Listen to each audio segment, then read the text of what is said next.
I guess you guys probably know about the attack piece in the New York Times over the weekend. It's supposed to be on Rand Paul, but really it was on the Mises Institute and Ron Paul and Lew Rockwell and on me briefly and on Walter Block and basically on the good guys, in other words. And I didn't really comment much on this because I said a little something on Facebook, but I thought Lew Rockwell's response was absolutely brilliant and didn't require anything else to be said. It is not the case that if only the Mises Institute would just play nice and never say anything controversial, then reasonable people like New York Times reporters will just leave them alone and we can all work together toward our shared goals. No, ain't no such thing.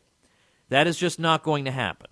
The New York Times is not in the business of promoting the truth. And whatever offense any one of us has ever been guilty of in our entire lives, it doesn't come within a million miles of the New York Times' Judith Miller uncritically repeating war propaganda that any idiot had to know was false all the way up to the eve of the war. Right? And nobody I know, nobody from the Mises Institute ever did anything that comes anywhere remotely close to that.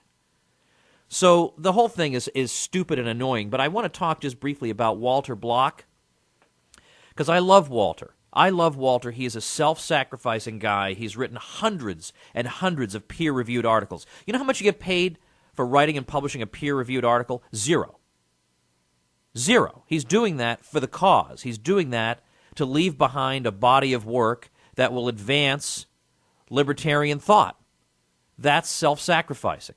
He's very generous with his time. He's very generous with his money. He's an incredibly sweet person, very knowledgeable. He's a walking bibliography. And the Times suggested that Walter thinks slavery really isn't so bad. Walter Block thinks slavery isn't so bad. Now, his whole career is dedicated to stopping people from being forced to do things they don't want to do. Well, I'm pretty sure that's the textbook definition of slavery. Now, Walter says that he talked to the New York Times reporter for hours. Oy, Walter, talk about a waste of your time.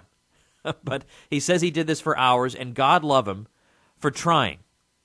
But your audience doesn't care about the non-aggression principle. That's the problem. They don't care.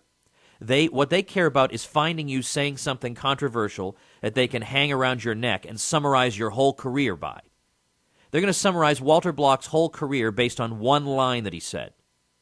And it was a line that the Times reporter knew perfectly well what Walter meant by it. He knew perfectly well what Walter's point was, but it doesn't matter. Walter uttered those words, so now the reporter is going to try to ruin him with it.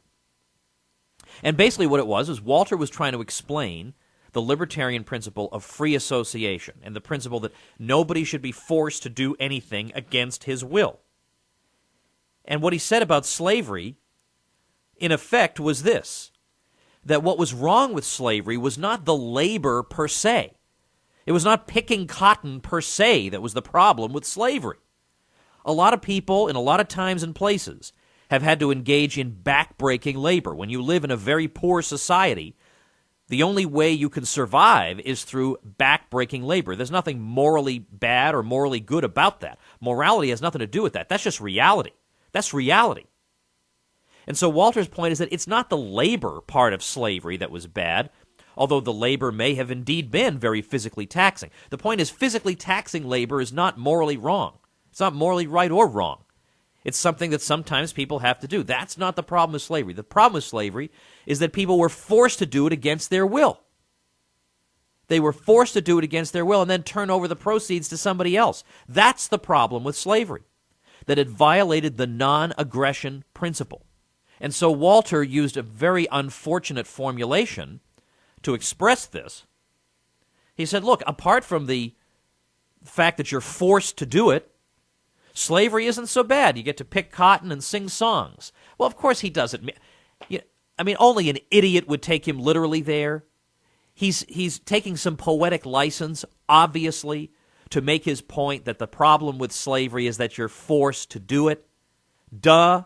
And that this is what makes it a moral outrage. And so the entire career of Walter Block, libertarian hero, is reduced to, yeah, Walter Block thinks slavery wasn't so bad.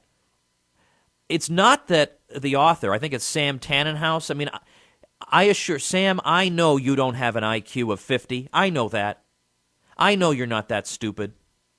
I know what you're doing. You know what you're doing. And you know that you know what you're doing.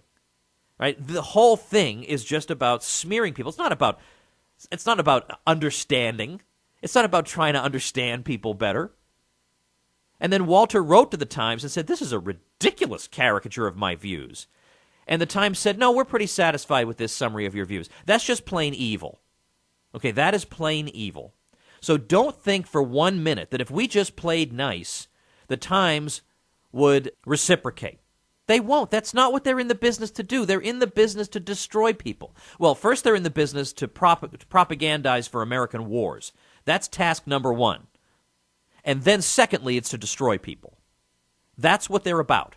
Now, if I'd been Walter, here's how I would have done things differently. First of all, I would not hand them a phrase that I know they're going to use against me. A phrase that I know what it means, and I know they know what it means. But they're out to destroy me, so of course they'll twist anything and take anything out of context. So I won't give them anything that could be taken out of context. I did this, for example, in an interview with the Daily Beast years ago. They were attacking Ron Paul and Judge Napolitano, and I gave such a good interview to their reporter. It was epic. It was so good. And I just kept ramming home the fact that Ron and the judge are so much better on issues that are supposed to matter to progressives than so-called progressive representatives and politicians are, that Ron and the judge are the real thing, and I just kept hounding them on that. So, of course, they didn't use one word from the interview. Nothing. Nothing. They tried to hang me with other things. They didn't use anything from that interview because they knew there was nothing. So, if I'd been Walter, I would have said, look, the objectionable aspect about slavery, the objectionable thing about slavery was not the labor involved. Because a lot of people have to work very hard. What's objectionable is you don't get to earn the money for working hard. And you don't get to choose how much you work. And you don't get to choose the kind of work you do. That's what makes slavery wrong, that it's one person using aggression against another and taking away that person's freedom of choice. And that's why we stand for the freedom of choice, because we are against all kinds of slavery. What are they going to take out of context there? How can they use that against me? They can't. Second piece of advice I would give is that if you're in that situation, you're going to give a long interview to the New York Times, record it. Tell them you're recording it. And if you don't know how to record a phone conversation, hire a consultant to come in and show you. But you have to do this. Record it. And then you can show the world, here's what I said. And even if the world doesn't care what you said, well, you know what? It's a great YouTube. You got a full interview with the New York Times. I bet a lot of people would love to hear what Walter Block said to the New York Times in a 3-hour interview or 2-hour interview or whatever. I'd love to hear that interview. But now it's gone forever. It's lost in the ether. Record it. That's what I would do. Now, basically, I don't talk to the New York Times anymore.